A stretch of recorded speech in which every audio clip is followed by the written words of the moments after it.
So thank you again for logging in for our first Baltimore History Evening of 2021. I'd just like to start with reviewing some Zoom rules with you all, and then I'll turn it over to our BCHS and Baltimore History Evening Coordinator and History Guru, Mike French. We'll be recording the evening's program, as I said, and it'll be accessible on our YouTube page. I'll drop a link in that in the chat so you guys can check that out and see some of our past programs. I'm going to actually mute everyone during the presentation. So I ask that you remain on mute throughout the presentation just to allow Philip the sort of lack of background noise and things coming from everybody's evening routines. So with that said, if you have a question during the meeting, you can go ahead and drop it into the chat. I will be facilitating the questions from the chat box at the end of our lecture. And then if you'd rather ask your question out loud, we will allow for that. So just wait for me to mention that y'all can unmute yourselves and ask your questions when we're in the question and answer section. I also will be dropping some helpful links in the chat to Philip's website and also some links to where you can find his book that he'll be speaking about. So make sure you check in there frequently. Again, thank you all for joining us. I'm going to toss it over to Mike now.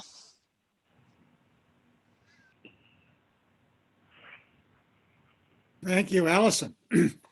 Welcome to the first Baltimore History Evening of 2021. I'm Mike French, and along with David Armenti and Savannah Wood, we have planned these 6 evenings for the Baltimore City Historical Society. In non-pandemic times, I'd be welcoming you at the Village Learning Place, the amazing community library in Charles Village that has been our host and co-sponsor since these evenings began in 2009. The VLP continues as a co-sponsor, although we meet via Zoom these days. Zoom does extend our reach. Some of our speakers will speak to us from Baltimore, others from a distance, as tonight's speaker. Next month, our guest will be in Hong Kong, speaking to us in our evening and his morning. Other speakers will be in California and in Tuskegee, Alabama. We hope you will join us for all of our talks from wherever you are.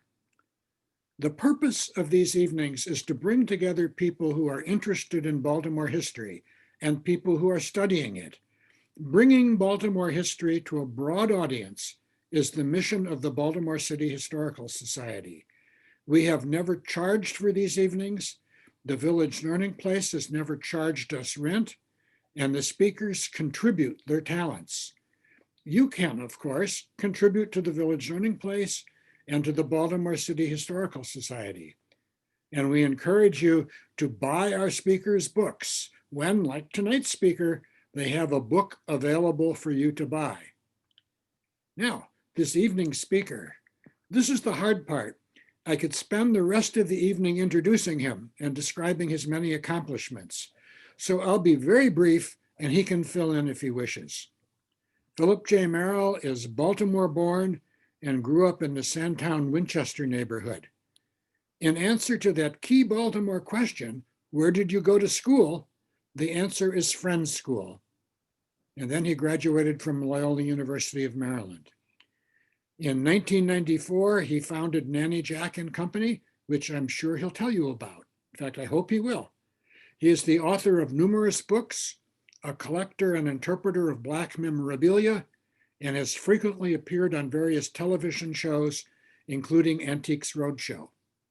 I could go on, but far better is to introduce you to Mr. Philip J. Merrill, the author of the new book about Old West Baltimore, published in the Images of American series, and the subject of this season's inaugural talk. Philip, I turn it over to you. Thank you very much, Mike. I feel like I'm coming home, which I am, but I'm doing it virtually. So I just want to say that before I went to Friends School, I started off in Bolton Hill at School 66, where I was a classmate with the Sarbanes, and I knew the Ward children and the Shivers. So I was a young child set in history with some of those important people's names in Bolton Hill. And quickly from there, I went to a very small private school in Green Spring called the Valley School, where I used to play with Pam Shriver, the tennis star. So before Pam went to McDonough, she was at the Valley School. And I was also there with the Frankel family, the Hess family. So I've had quite a journey academically getting to Friends School, where I was one of two that graduated in my class, which is a whole nother lecture to talk about maneuvering the Quaker white playing field to come out in 1981. I did get a degree from Loyola in sociology, and then in 2006, I received an honorary doctorate from a Baptist seminary. So I am all over the board. I got the Quaker background, I got the Jesuit, I got a Baptist seminary honorary doctorate, and it helps to keep me grounded and keep me really in a flexible mode to understand all types of people and their various religious bents. So Mike did a pretty decent job talking about who I am, but I also put in 8 years in PBS and MPT, Maryland Public Television, for the Chesapeake Collectible Show, where I created the category for Black Americana. Um, in 2015, we moved to Pennsylvania, kind of like on the Underground Railroad. We kind of just snuck out of Baltimore quietly. So many people still don't realize that we're not in Baltimore, but we're not. We're in Pennsylvania. And we moved to Pennsylvania to work with Lincoln University and a very important HBCU in Oxford, Pennsylvania, where we were working on a NEH grant and so forth. So with all that behind me, let me just tell you about this project, Old West Baltimore. Because I lived for the first 6 years of my life on North Stockton Street in Sandtown, I had a great affinity to trying to lift up the legacy of this hallowed ground community that is being blighted with drugs, with crime, with eminent domain, with foreclosures, with demolition, without historical surveys, and all kinds of negative aspects, including the Freddie Gray uprising. I wanted to put out something that would give people a sense of what once was there. Why is this hallowed ground? Who came out of here? And this is just the tip of the iceberg. We got some other big projects that we can't talk about that will be coming out in the future that will really put Baltimore in an outstanding light historically. And it's what Baltimore deserves. Okay. So let me just take off. Okay. Ready? Oh, by the way, I got to show my partner in crime, Veronica. Without Veronica, none of this technical stuff would happen. And also, I want to give a shout out to my mom, Betty, retired educator, who's watching right now. Without the two of them, this wouldn't be possible. So, love you guys. Keep going. All right. There we go. One of my favorite quotes that we used in the book is from the Bible, Hosea 4:6, and it says, I can't even see it from the top. My people are destroyed for a lack of knowledge. How much does that resonate with the Black community today? Our people just don't know. We don't know what was behind the walls of a vacant house. We don't understand who draped in the halls of Booker T, or where was School 118 and why was it named Harriet Beecher Stowe. So this is what we want to do, which is to get people to want to have that thirst of knowledge, to want to learn, to want to get lost in a rabbit hole of research, to want to talk to an elder in the community, to want to not accept what someone has told you if you don't think it's right, but to go down deeper with primary resources and research to come up with the truth. That is what we're about. We're truth seekers. And the picture that you're seeing is from an adult evening class at the historic Booker T. Washington building in the mid 1950s.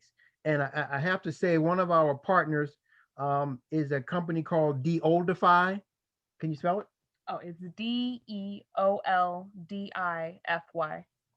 Deoldify has a magnificent app that within seconds they can take your black and white image and colorize it. This is done through Deoldify. In order to subscribe to get the app, you have to go to myheritage.com, which is very similar to ancestry.com, which we use heavily in researching all the kind of content that we're after 24/7. Okay. It started in 1999 with the Black America Series Baltimore, loaded with many eras. I own them. I own all of them. But 20 years later, The scholarship is deeper, the images, the research, the connections, and the lack of hair. So Arcadia Publishing thought that this book was so strong that it could fit into their images of America. Plus, they no longer do the segregated version, the Black America series. So 1999, we just looked at Baltimore in general. In 2021, we looked at one specific area. This is the link to our website, oldwestbaltimore.com, where you can purchase the book. And you don't even have to buy the book, but please subscribe to our website. So when we're doing other events like our podcast or having a contest, or you just want to learn something about Old West Baltimore, you can always reach us. Like I said, and we were warming up, this all started at 1307 North Stockton Street in Sandtown, Winchester. There I am standing in front of the actual house holding one of my favorite toys that I wish I owned, but unfortunately I don't. It was Rat Patrol from the 60s, and some of us do remember that show. So that's me there. Then I'm posing with my mom, who always had me Natalie dressed. I was always clean as the Board of Health. I had more shoes than Imelda Marcos, suits, ties, hats, and as you could tell, I was draped down. And then you see Nanny Jack with her hand on her hip, who took no prisoners, was a tough customer, as well as a pillar of strength in the neighborhood and a midwife. And I named the company after her. And the gentleman looking like a gangster is my uncle, a pioneering Black CPA in Baltimore, a Vietnam vet, and also part of the desegregation issue of Old West Baltimore when he was forced to attend Poly in one of the early classes on North Avenue at the school system headquarters. I thought it would be important for people that don't know, and you'd be surprised how many people locally and nationally that have no idea why am I always banging that drum about Old West Baltimore. Well, in 2004, it was designated as a National Historic District. Yes, CHAP got together uh, and lumped several different neighborhoods together under one umbrella to create this historic district.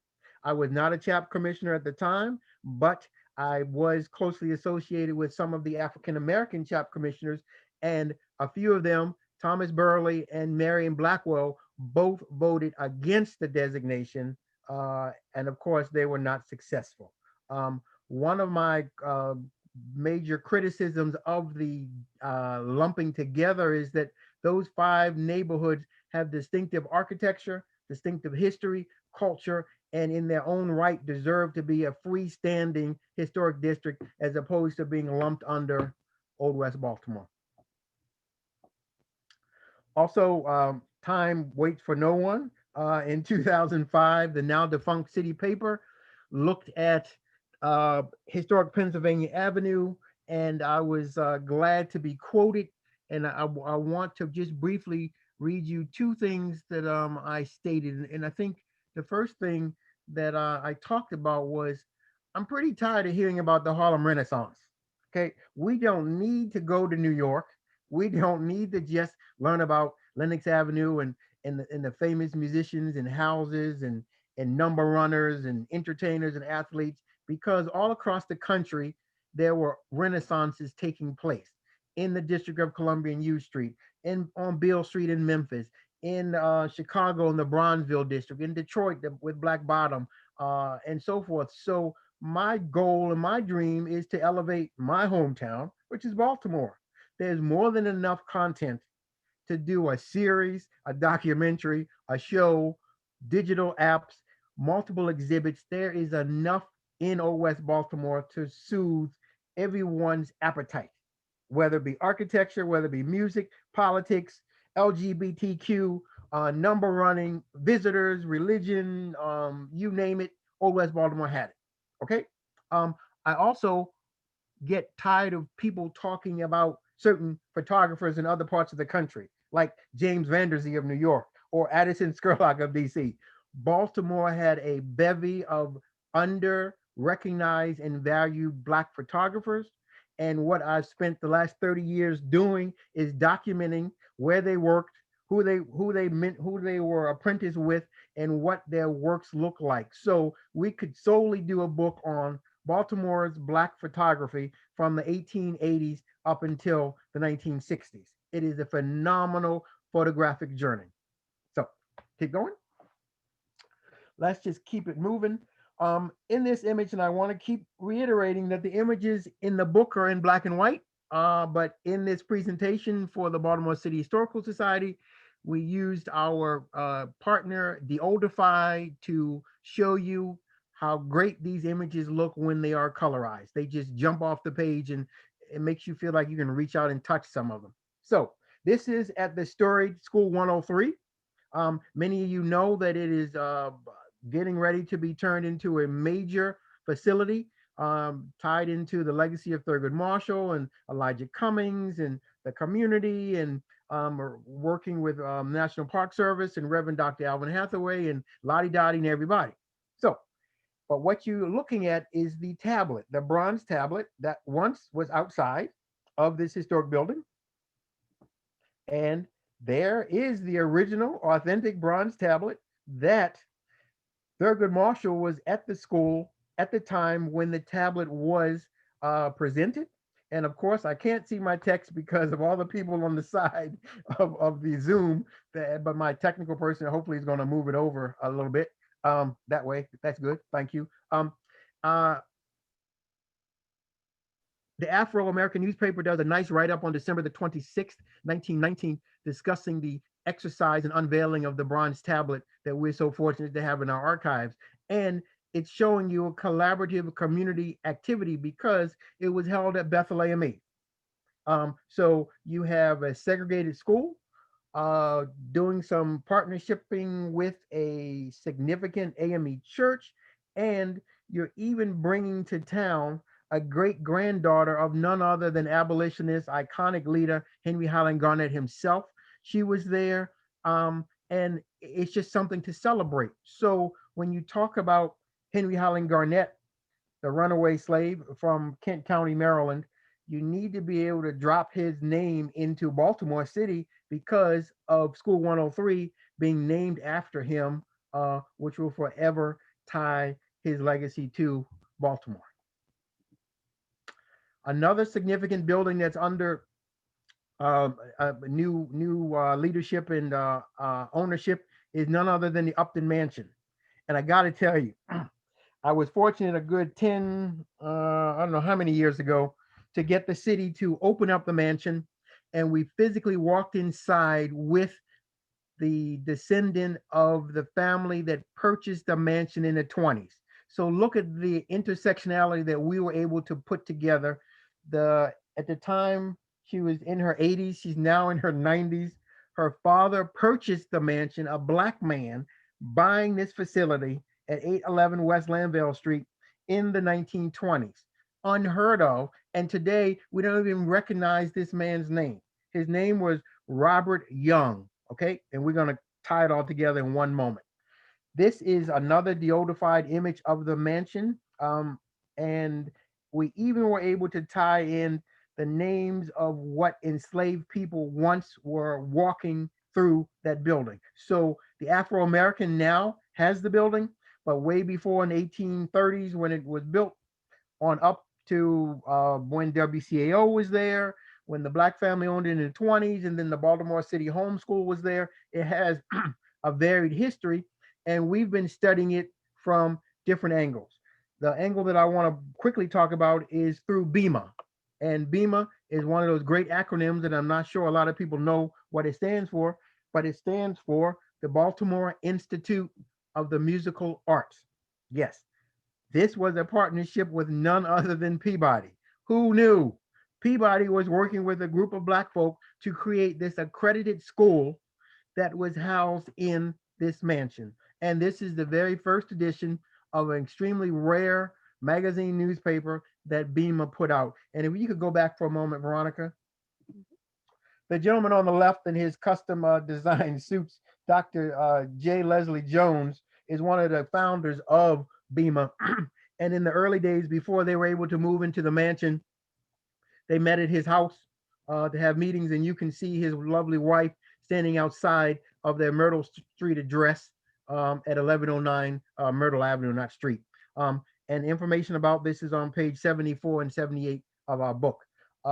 Dr. Jones was a world traveler, and we happened to be blessed to have been donated a scrapbook of his when he was traveling to Europe and France. And so we yanked a very distinguished image of him out and dropped it into this project. Okay, we were talking earlier about the Young family. All throughout Baltimore, one of the things that we need to set straight is a buzzword I love to use, and it's called cross currents or intersectionality. There's so many cross currents and intersectionalities that people need to understand in order to truly grasp the vastness of what was really going on in Old West Baltimore. Let's start with Robert Young's father. So Robert Young couldn't buy the mansion if his father didn't give him birth. Okay, didn't birth this man. Alfred Young, noted pastor, was his father, who was born enslaved in Cambridge, Maryland. Yes, Cambridge, Maryland.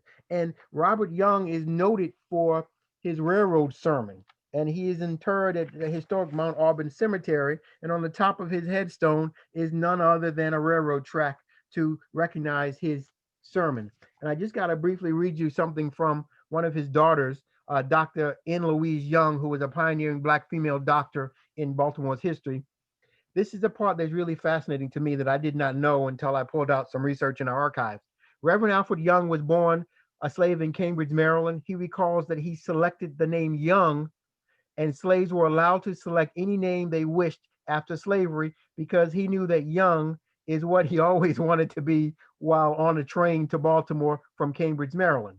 His master had taught him to read and write, largely because he was selected to be the mailman for the little town 3 to 5 miles from Cambridge. So, can you imagine that this man who grew up to be a noted pastor and to give birth to some important people in Baltimore's history was a mailman in Cambridge, Maryland, back in the day? So, that kind of backstory is really exciting to learn because obviously Cambridge, Maryland is tied into the Underground Railroad and Harriet Tubman and Bishop Wayman, and all this stuff is interconnected. Okay, so Young is at Sharp Street, which people love in Old West Baltimore. Young is at Whatcoat Street. Young is out in Green Spring Valley. Young is in Sandy Spring. Young is everywhere, and he is a under-recognized religious leader in Baltimore's history. And his son, and it's hard to see which one to point to. Where's Robert Young? Is he right here? Robert Young is in the middle of the photograph, and Robert Young purchased the Upton Mansion along with the Elks Lodge on Madison. Robert Young was not only a real estate mogul in the 20s, he also was a music genius who hung out in an elite circle with U.B. Blake, Noble Sissel, James Reese Europe, and Burt Williams and George Walker. And so all these people, if they came to Baltimore, they would more than likely hang out and associate with Robert Young. And today we don't know his name.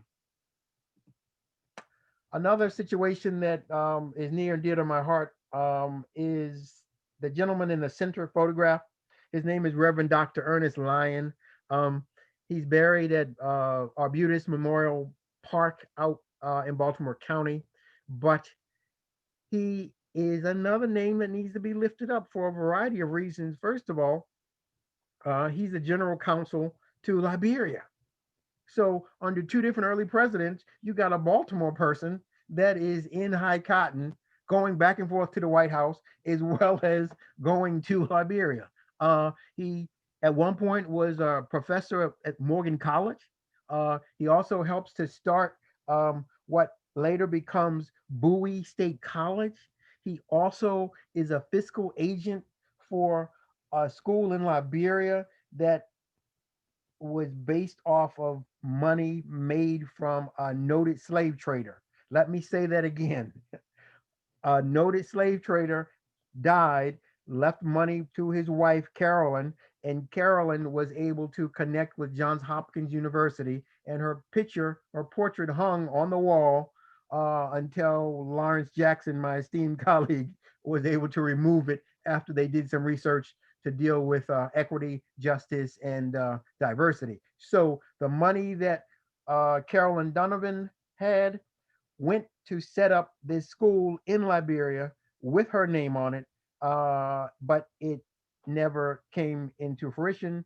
And we need to do a deeper dive to figure out what happened to the $65,000. So this picture, I might add, was done by my favorite Baltimore photographer, Arthur L. Macbeth, a name you should know. Comes out of Charleston, South Carolina.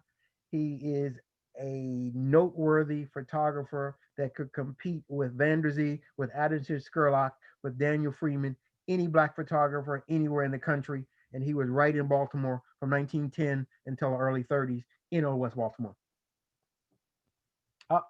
Political. Let's all take a deep breath because we can breathe again because of what's going on in politics. And I just want to say that back in the day, you had a noted attorney, activist, one of my favorite people, William Ashby Hawkins, that helped to open up segregation with regarding housing on McCullough Street with his law partner, George W.F. McMecken. But more importantly, he's a free thinker and he sets up an independent Republican League to run for state senate in 1920. What kind of balls did this black guy have in 1920 to think that he could galvanize the state and run for state senate? He knew he couldn't win, but it was a wake-up call to the growing power and impact that black politicians could have in the state of Maryland. And what you're looking at is the letterhead of their state headquarter organization. We happen to have the complete archive of the state independent Republican League, where we can show you house by house in Old West Baltimore and throughout the state, the names of the people, where they lived, and how much they donated to this campaign. Just a phenomenal story of us taking care of us in the face of a difficult time period. So on the left, I see Mike trying to look at some of the names. On the left, you can see some noted people such as Mrs. H.E. Young, and that name is the offspring of Alfred Young. You see Carl Murphy of the Afro. You see the Bragg name. You see who? Burkett. Burkett, a real Truly estate, Hatchet. Truly Hatchet. So the proverbial who's who Lewin Coker. in power are on executive committee working to get this power man into the state headquarters. Okay. And I want to segue to a story that is near and dear to Ed Pappenfuss's heart. Ed's been after me since 2006 to complete this book. So maybe after tonight and reconnecting with Ed, we can get this book off the ground to where it needs to be. This is one of my favorite stories coming out of Old West Baltimore. And I'm going to talk quickly because I'm trying to cover a lot of ground. The gentleman on the left holding the gun is none other than James Stewart Davis. There's a Wikipedia page that Ed Pappenfuss, Larry Gibson, and a law student at the time created to share information about this phenomenal attorney from Harrisburg that comes to Baltimore, sets up practice, and is a proverbial leader in the law field. White folks line up to watch him perform in court. He's so good in the 20s that he has a butler, a chauffeur, a maid, a valet, and he disappears in 1929, catches a train, goes to Harlem, and is never seen again. Well, his law partner is how we come to the story. His law partner on the other side of the slide is William Norman Bishop. And William Norman Bishop comes from a pre-Civil War iconic family in Baltimore, the Bishop family. They're tied into cabinet making. They're tied into the funeral business, the barbershop business. They're tied into Annapolis. They're tied into the early days of St. Mary's in Seton Hill. So if you want to talk about a antebellum family that we don't know enough about, the Bishop family that lived on 1107 Druid Hill and ultimately ended up at 1216 McCullough Street is a name that you should know. His first law partner is none other than J. Stewart Davis. And interestingly enough, colorism was alive and well back then, as it is today, to call it what it is. All of J. Stewart Davis's law partners, and he had three. J. Stewart Davis is dark-skinned, and his other partners were light-skinned. So they had the balance that was needed to do all kinds of business during a highly Jim Crow community. And also, you get to see a distinguished gentleman next to William Norman Bishop, and that's none other than the former President Howard Taft. He went to Yale Law School, and he got to be taught by none other than former President Howard Taft, who ironically he would have met at Lincoln University in Pennsylvania in 1912 when Taft was his graduation speaker. And I'm holding in my hand, can they see this? Yeah, I can. I can't. Yeah, I'm don't holding in worry, I my can see it. hand a YL15 mahogany with a sterling inlaid pipe that the students from the class of 15 at Yale could purchase. This pipe belonged to none other than William Norman Bishop. And this is just an article talking about his disappearance. The Afro kept a good 10-year conversation going in the newspaper about what happened to prominent Negro attorney. We actually know what happened to him, but you got to buy that book to understand the truth. I've been interviewing the daughter who's in her 90s for years, and we have the rights to tell the accurate story about the disappearance of noted attorney J. Stewart Davis. And just recently, in preparing for this wonderful presentation, I pulled out a 1938 yearbook from Douglas High School, which was located at Calhoun, Cary, and Baker Street. The building is extant today. Suzanne Davis, his eldest daughter, who is deceased, ended up writing an article about her interview with a noted musician that we're getting ready to learn about. I'm like, oh my gosh, how exciting would that have been to have an English class that was teaching you about interviewing and reporting, that you could go to the Royal Theater, which was in walking distance in Old West Baltimore, and get an appointment to talk to Jimmy Lunsford. I'm just beyond jealous. Can't go back in time, but if I could, I'd be right there with her talking to Jimmy Lunsford. You get to see an original program from the Royal Theater at 1329 Pennsylvania Avenue when Jimmy Lunsford was in town. Her interview talks about Jimmy's life, what he wanted to do, and what he ended up doing. And it's just phenomenal that these kind of opportunities were afforded to these colored students during Jim Crow, where they valued the community, they valued family, they valued hard work, they valued culture. And today, it's all kind of just fallen by the wayside. And I'm hoping that through books, talks, and other projects, people can go back to some of those values that those people espoused during segregation. A lot of people don't know this is one of my favorite murals in Baltimore. This is a mural that I helped, believe it or not. I worked with students from MICA to create this mural in 2001. I gave them a 2-hour session on the history of Marble Hill and Old West Baltimore, and they ended up selecting these people. And I put it in here because 3 of the people in the mural are Lincoln University alumni. 3, which is pretty remarkable. And that segues to how I need the public to understand that Baltimore, especially Old West Baltimore, was fertile ground, and it was a pathway to Lincoln University in Oxford, Pennsylvania. And hence, we were able to do a Title III funded initiative called Treasure to Treasure from Old West Baltimore and Lincoln University Alumni Connections, where we had 5 academic interns coming to Baltimore, walking in the footsteps and researching to learn about those folks from Old West Baltimore that matriculated at Lincoln. And we are working on a volume 2 because there's just so many connections from civil rights to medicine to education to entertainment that even the university could not believe that Baltimore was such hallowed ground, fertile ground for helping to make Lincoln a very significant HBCU that it is today. I wanted to put something in the presentation that wasn't in the book.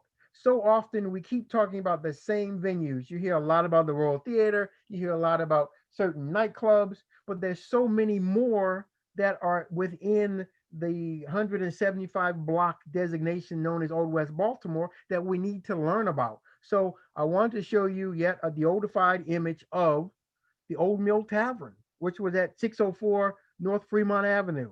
Yes, who knew? Even I didn't know, okay?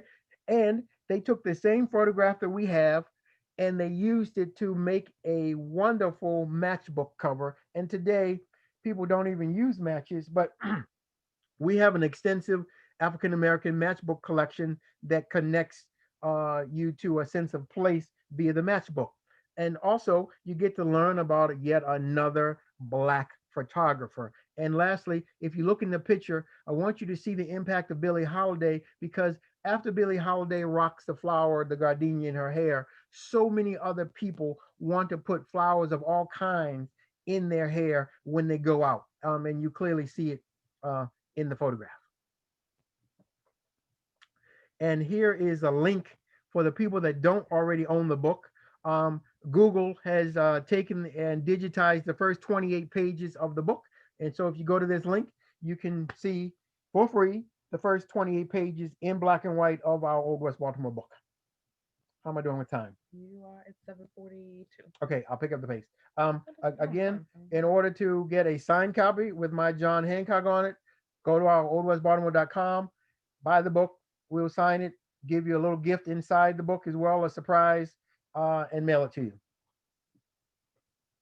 Okay, now, because of time, I got to do something that we didn't do. I want to honor someone that I did not know had passed. And on page 107, there is a lovely mural known as the Negro Culture that was inside the old Dunbar Junior High School in East Baltimore. How does it connect to Old West Baltimore? Simply connects because a Douglas graduate by the name of Elton Fax, F-A-X, a noted artist with world-renowned skills, a Syracuse University graduate, was commissioned to do the mural. And in this mural, you also will see a Cab Calloway, which is pretty exciting. But I got to interview the late Leon Spite for a whole year. And Linda Morris was kind enough to come to the session tonight to let me know that he passed on Christmas Day due to COVID. So I would like to say how much my mother, Betty, and I enjoyed interviewing him for a whole year in our house, discussing Harlem Park, discussing his father, discussing all aspects of segregated life. And at some point, we will do our Artifactual Journey podcast and share one of the many recordings we have of this kind soul who was more than willing to bare his soul to discuss segregation and painful topics as well as uplifting topics of living in Old West Baltimore. So may he rest in peace. And one other sad note. Some of you know Rujak Records at 427 Lawrence Street, owned by Rufus Mitchell. And I would like for Veronica to hold it up. Winfield Parker just passed the other day, and Winfield Parker was a noted R&B musician, saxophonist who cut many records on the Rujak label in the recording studio right there in Sandtown. He also performed with Little Richard, Otis Redding, and Ike and Tina Turner. So again, you see that you can't get away from the greatness that once was permeating through the air of historic Old West Baltimore. So I'll open up for questions. I have a lot more I could say. I was trying to be brief and informative. So I hope we can now have a free-flowing exchange. So, Philip, what I will do is I'm going to start by just asking a few questions that came in through the chat. So if people could stay muted just for a few more minutes. I think someone has come unmuted, so I'm just going to mute you just for the first couple of questions that came in through the chat, and then we'll get to questions from y'all directly. So to start, one of the first questions that we had come in was about the Black Olympics. So there was a question about the timing of that, whether or not that was in the 1930s. The Black Olympics? Yes. And maybe if, I think it was The Black Olympics? Renee Clark who asked the question, if you'd like to unmute and explain, or can go ahead and do that. I'm sorry. That's okay. Hi, Philip. Thank you for the presentation. I met you the other day, but I failed to mention that my grandfather also said that there were Olympic events in Baltimore that he ran track or something, and like they would have an Olympics tryout for Blacks, and then the other white athletes would do something separate. So okay, so I thank you, Renee. I do remember you. Thank you again for coming to two separate Zooms on two different topics. I feel like we're going to be close buddies. you're teaching me something. Could you share the name of your great grandfather? Renee? I'm sorry, sorry for the delay. His name was James Melvin Dudley. And did he matriculate in the colored school system Yes. at Douglas? Yeah, he Dudley, Dudley. No, I said, did he go to Douglas High School? I'm not sure what high school he went to, but he told me when we had a brief meeting, a lunch meeting, that he back in the 30s, 20s to 30s, because he was born, I think, in 1910. He ran track and he was like one of the fastest runners. He was featured in a newspaper, but there was some type of Olympic event in Baltimore. This is the kind of reason that I love these sessions. You are stumping me, but I'm glad to be stumped. I interviewed a 90-some-year-old gentleman who came out of Douglas in the 40s. His name is William Jessup. I hope he's still with us because I'm going to circle back to him to ask him what he knows. And the reason why I'm throwing that out is that another project is tied into a YMCA person and an athletic leader by the name of Duck Gibson. And Leonard Ulysses Duck Gibson was a mentor to Black students in Baltimore for 39 years. Here he is being seen in this 1909 football picture at the Colored High School, which was at Pennsylvania and Dolphin. Duck was a referee, a coach, or mentor, and really taught half of Black Baltimore. He also was connected to Stanley Beckett, an Olympic track star that came out under him at Douglas. So as we're doing more research on Duck Gibson, and we do have the Duck Gibson collection, I'm going to try to see if I can come up with something that's tied into what you are saying about your grandfather in the Olympics. Thank you for a great question. Awesome. I think it's nice to have people interact, so I'm gonna actually just throw this over to Pat. If you'd like to I'm ready. I can box him. unmute yourself, Let's Pat go. Cole, if you want to go ahead and ask your question. Hi, Phil. How are you? I'm good, Pat Cole. How are you? Hi. I'm the president of the Happy Grace Colored School Museum and Cultural Center. And I saw a picture that popped up of Mr. Leon S. Roy. I think it came from Nanny Jack. Is he featured in your book? And what can you tell me? He's from Baltimore, but he became the first principal in Harford County for the African American high school, and he went to Lincoln University with Langston Hughes. Yes, he did. And no, he's not featured in our book, but his brother-in-law is. Does that make sense? Okay. I don't know much about his wife and her son. But I'm getting ready to drop some knowledge to you, as I love to do. You know, we go way back, right, Pat? His Furman Templeton, who was a Urban League pioneering Urban League leader, also an activist and a Lincoln University graduate. And there's a school named Furman Templeton on Pennsylvania Avenue named after him. Furman's wife was Roy. That was Leon's sister. And so we know about the family, and we think we have a picture of a young Leon, but it's not for this project. It's from a project we did with the Harford County Historical Society. Pat, are you still there? Yeah, okay. I'll be glad to talk to you at another time about that photograph. But we've been following Leon Roy for some time because of his close alignment with Langston Hughes, his buddy from Lincoln, who would frequently come into Harford County to the classes. So how cool would it have been to have Langston Hughes come to your class and recite some poetry? I know. And he actually did that at the school. Exactly. They were bosom buddies. So yep. we could talk about that at some other time, but we don't have them in this book. Okay. Thank you. Oh, thank you, my friend. I also just wanted to acknowledge a really great question comment from Peter Brooks. Did you want to say that aloud, or would you like me to share it with the group? Are you asking me or Peter? I was going to let Peter share if he'd like. Peter, I just wanted to ask the group, where would we be without Philip Merrill? Thank you so much. What a fantastic presentation. The check's in the mail, Peter. Peter, the check's in the mail. The check's in the mail. And you know what? Thank you for that, Peter. And we didn't even go into the significance of the Calloway family, the Reed family, and the Credit family. But the Calloways, the Reeds, and the Credits are what I call royalty of Black Baltimore. So you know, most of the time you hear about the Murphys, the Landseys, and the Mitchells, but there's so many other families that were out there earlier making major contributions, and the Credits, the Reeds, and the Callaways are part of that story that needs to come out. So thank you, Peter. Thank you very much. And Norma, did you want to add something? Yeah, I wanted to say hello to Philip.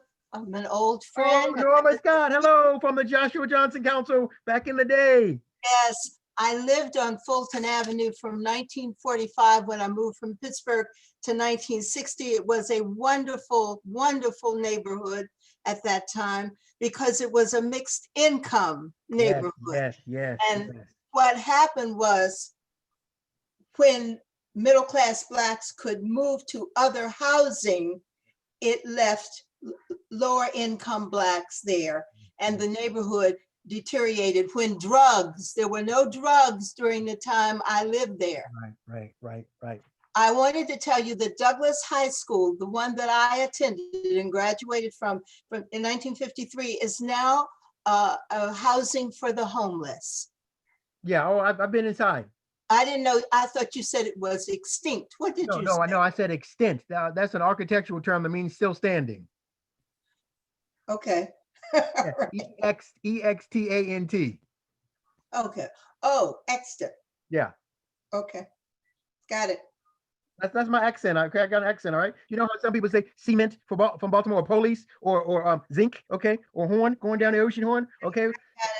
Okay, Norma. But can we talk off air, because I really need to talk to you, and I'm so glad that you're still around.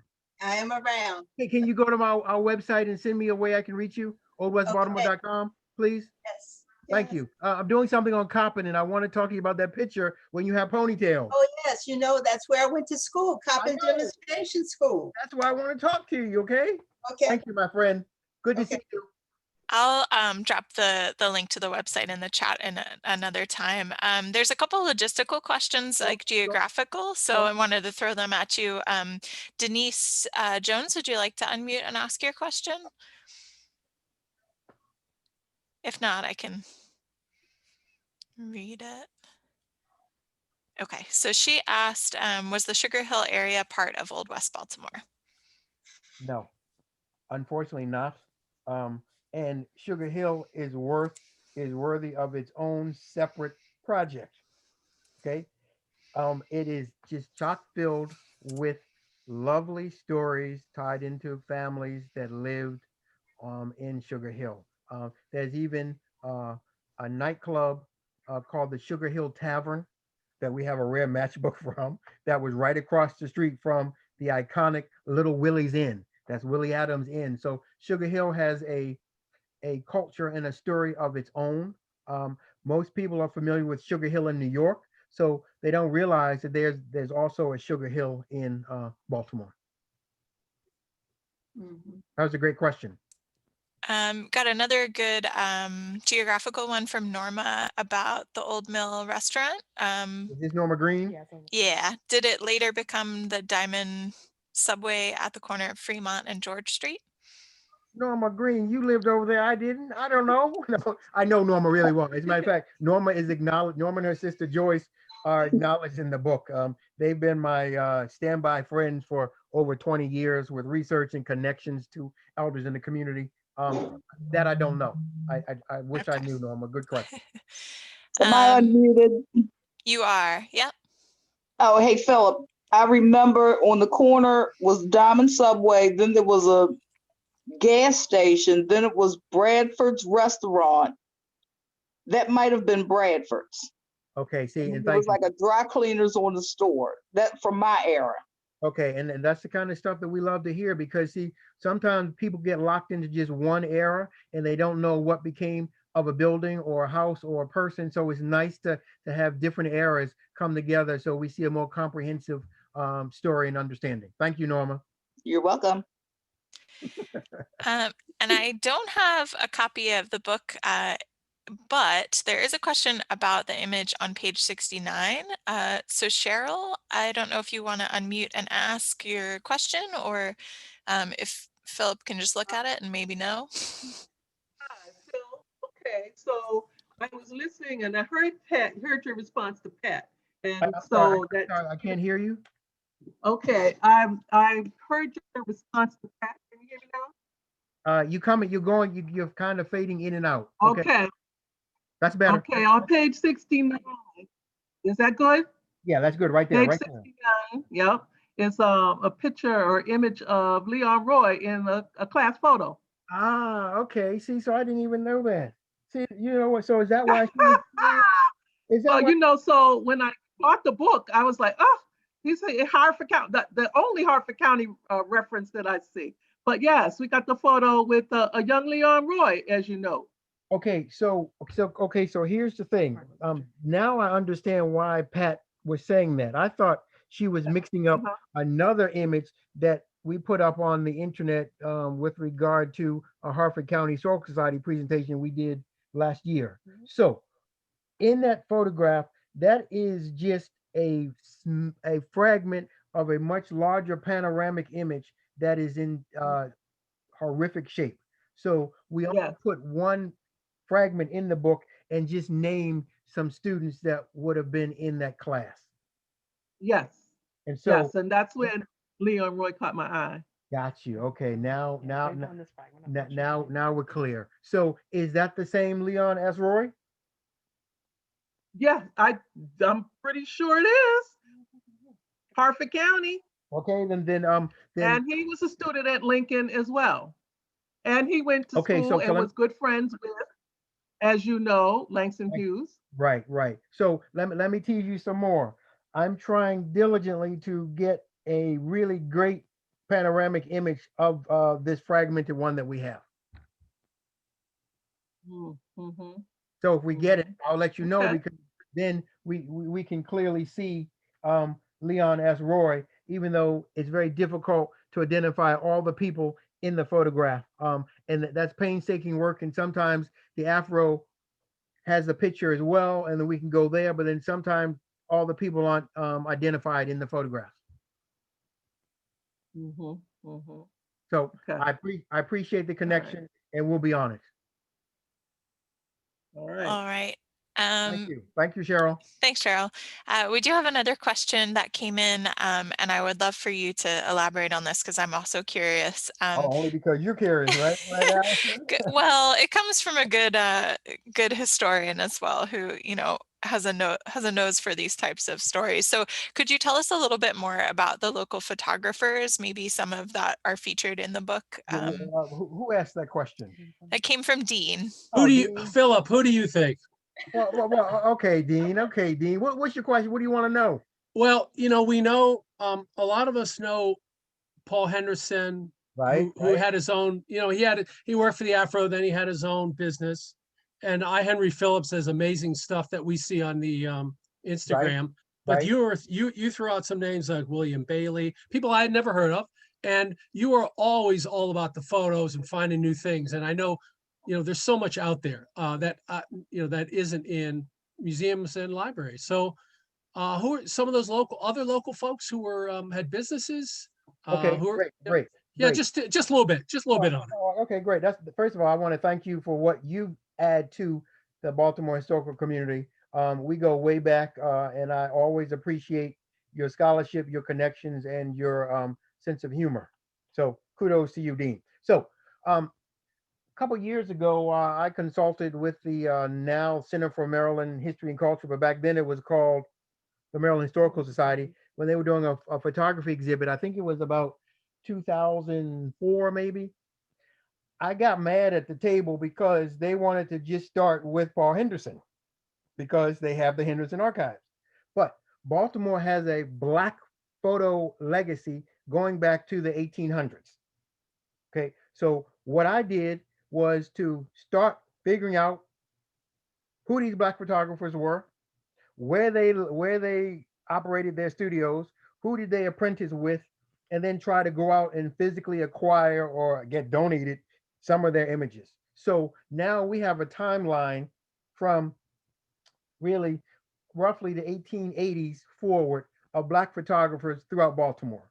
So some of them are not in the Old West Baltimore district, of course, but a lot of them are. So for instance, a name that you should know is Jones, Jones, on Utah Place, right near the Afro-American.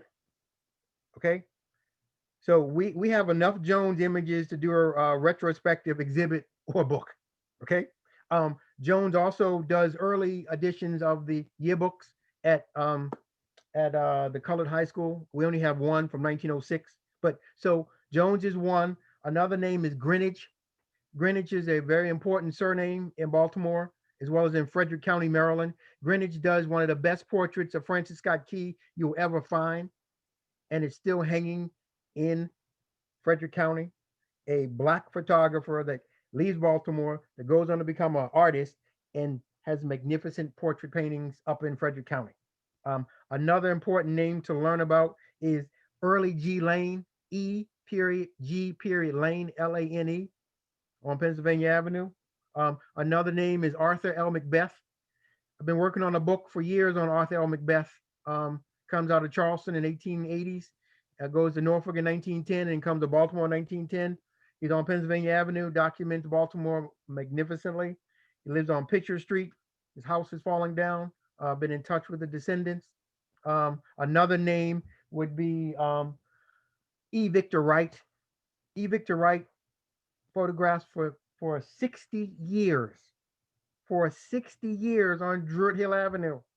We have over 60 of his rare images. I've been working on a book about his life. I didn't even know he'd practiced that long until I started digging into something else on Druid Hill Avenue, and that's where he was. So I'll give you one more. The Williams Studio is on Pennsylvania Avenue. The Claiborne Studio. It just goes on and on and on. And one of the things that we see, Dean, is that some of them move into locations that were once white photography studios. So in Pennsylvania Avenue, I call it a photographer's row, where as the white photographers move out, the colored or Negro move into the studio. So I would love to partner with you to figure out how we go after some funds to do something looking at the lens of these historic Black photographers and the impact in Baltimore, because Henderson doesn't come until 29. Okay, so before 29, you got a whole plethora of Black photographers that are putting their images in the newspaper, that have studios that do commercial images, that do post-mortem photography, that work with the school system. And it's just, again, another way to lift up the impact of the Black community helping the Black community. Okay, I hope that helps you. Oh man, beautiful. People want pictures. Yeah. Fill in the void. Yeah. And Great. there's a whole bunch more I could tell you, but I'm running out of time. All right. Thank you. Thanks. You know how to reach me. You know how to reach All right. me. Cool. Okay. Thank Great. you. Thank you. So thank you, Philip. I just want to turn it over to the BCHS president, Heather Harrison, for a quick second. I know she had a question, and then we'll finish out our questions with that, and then we'll toss it back to Mike for a closing. Okay, Heather. Hi, Philip. Thank you. I just wanted to thank you for this presentation, and it's perfect timing because I have spent the last week working on an MHT application for a house in Old West Baltimore on Druid Hill Avenue, and the homeowner is with us tonight. I told him about the lecture, and so he's logged on for this, and it's just really interesting to learn more about the neighborhood. Is it Malcolm? And Malcolm is saying hello to everyone. Hey, Malcolm. Yes. Hello, everyone. Glad to be here. Malcolm, we're friends on social media. Yes, we are. Yep, I meant to tell Heather we connect on Facebook, and then it's funny how she told me about this presentation, and everything just comes full circle. Thank you for the presentation, Philip. It's been excellent. I really enjoyed it. Well, thank you, but I just got to tell you, this is the tip of the iceberg. I try to just pick select random things to get people excited, but naturally we're focusing on some Marble Hill only stuff. So you need to watch us closely, because Marble Hill, thanks to Marion Blackwell, I call Marion Blackwell the queen of Marble Hill. She put Marble Hill on her back to get it designated back in the day when no one thought that Marble Hill was worthy of being a historic community. Wow, and look at the history. Just the history almost at every house. And so what we've done is over the last 30 years, I learned a lot from being on these various boards. But we tried to go out and find content tied into many of the people that lived, worked, or played or visited the various houses in Old West Baltimore. So naturally, we have an extensive amount of content that could not go into this formulaic book. That's why in the book I say this is an appetizer. We got a lot of other things that will be dropping in the future that can help to highlight more aspects of Old West Baltimore. Awesome. Well, we'll be in touch, my friend. I appreciate it. Thank you, and keep up the good work in Marble Hill, brother. Thank you. Thank you. Thanks, Heather. So with that, I'm just actually going to toss it over to Mike for some closing comments and just extend my appreciation to Philip for such a wonderful presentation. Yeah, this has been great. Anybody, everybody can applaud. That's allowed. Thank you, Mike. Appreciate it. Yeah. So let me close with an announcement, an acknowledgement, and an exhortation here. The announcement is, in coming attractions, all this thing about photography, in March 18th, our Baltimore History Evening, Webster Phillips is going to talk about 3 generations of the Phillips family photographs. And our committee member and board member Savannah Wood has arranged that, and I'm really looking forward to that. So that's the announcement, a preview. Next month, February 18th, David Schley is going to talk about how the railroad affected 19th century Baltimore. He's going to be speaking to us from the Hong Kong Baptist University. So that's I think, probably going to be our champion distance one. Gratitude. Thank you we have a couple sponsors for this evening to help make it possible. Arcadia Books, the publisher of Philip's book. Arcadia Books has contributed to the Baltimore City Historical Society, as well as Trace Architects, one of the leading preservation firms in the city. So, and thank you, Heather Harrison, for that. Okay, the exhortation. One of the things that really impressed me, and I can't wave Philip's book at you because it's in the other room. I can wave it, Mike. I can wave it. Thank you. But one of the things that really impressed me early on was a picture of one of those matchbook covers. Mike. And, there are people who collect things and people who can build stories on objects. And particularly the technical name for a lot of these objects that we have around in our house that tell stories is crap. That stuff that we just want to get rid of. Why am I keeping this old thing? Well, my exhortation is to go through the stuff that you have, whether it's an old matchbook from the Hippo or from some other restaurant or whatever, save it, maybe put it in a little envelope and annotate it. This came from someplace, and this is where I was on such and such a date, and this is who is with me. Photographs, make sure you in the back of those photographs have who's in that photograph, the date it was taken, and what it's all about. Because one of these days, maybe, Philip's little 3-month-old kid is going to be doing a history about Baltimore today. And her name is Isabella. Get it right. Isabella. Isabella is going to do this thing. Yes, and she's going to wonder, gee, this is neat. What the hell was going on here? And why didn't those people back there in the early 20th century write on the back of their photos if they actually bothered to print them out? We might not have matchbook covers, but we have a lot of ephemera. And, some people collect these things, and these are in the hands of a good historian like Philip. These are the raw materials for telling a story that might not otherwise be told. Right, I agree. So that's the the announcement and the exhortation. And I think just the final thing, we have had just great, and I notice on the number of people here, most people have stayed through the whole session. It's been so engaging. And thank you, Allison, for your tech work here. Thank you for your tech crew, Philip. Thank you up there in Pennsylvania, even though you've run out of Baltimore to Pennsylvania.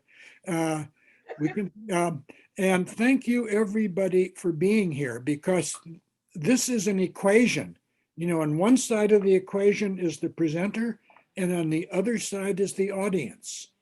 We do it for both presenter and audience. And as you can see from this, you folks out there have contributed raw material to Philip tonight.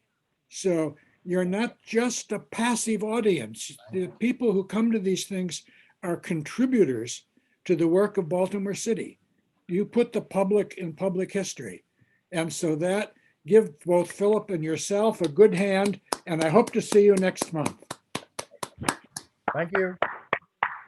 Thanks, everyone. Bye-bye. Bye-bye.